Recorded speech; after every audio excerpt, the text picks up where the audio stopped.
Location, location, location. We're going to be talking about the 3 locations in which you need to be looking for when getting an apartment. These 3 locations are going to consist of where the apartment complex is located, where in the apartment complex you're going to be staying, and what floor you're going to be staying on.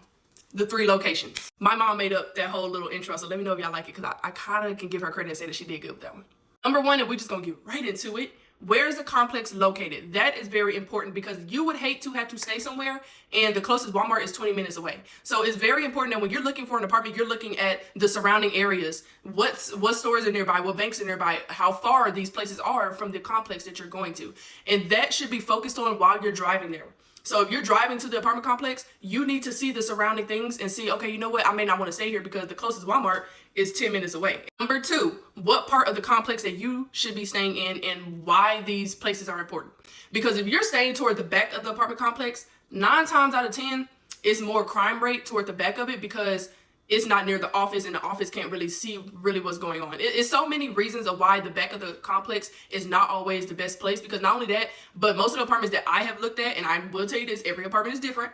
Most of the apartments that I have looked at, the back of the apartment complexes looked horrible. Like the trash was everywhere and all of that. But if you're staying at the front of the complex, you rarely see like it being dirty, or you rarely hear about crime rate at the front of the complex, because first off, the office is right there and the office normally has cameras nearby. So it's hard for anybody to go and do something over there and get away with it, which is why majority of people that stay in the back get more, break-ins and things like that because they're in the back of the complex. So really, really think about that when you're thinking about moving into an apartment, because that is very important. Last but not least, what floor you should be staying on location-wise in the complex. That is important as well. So this one could be a little bit of a like 50-50, because I know so many people don't mind being on 3rd floors, so many people don't mind being on 1st floors, and all of these things, right? I've heard mixed reviews. But I will say, if you don't mind walking upstairs, try to stay on the 3rd floor.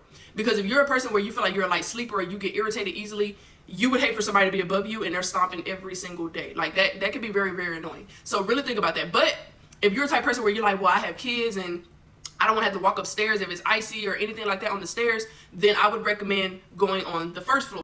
But I will say this as well, and I've heard so many people tell me this, and I've also saw one content creator talk about this, and I want to rebuttal what she said. If you're living on the 1st floor, 9 times out of 10, you're more prone to break-ins as well, because you're on the 1st floor and your apartment is easy access for any person that wanted to break into anybody's apartment. Most people that are trying to break in apartments, they're rarely going to go up 4 flights of stairs or go to the 3rd floor to go break into somebody's apartment. They'll normally do the 1st floor. So really think about that as well. If you're, especially depending on the neighborhood you're living in and things like that, you can live in the nicest place and it can still happen. But just really think about that. That's all I'm gonna say on that note. But that's all for this video. If you watched all the way to the end, comment a house emoji, and I will see you guys next time. And I pray that God blesses your space. And check out the ebook link in my bio. Bye.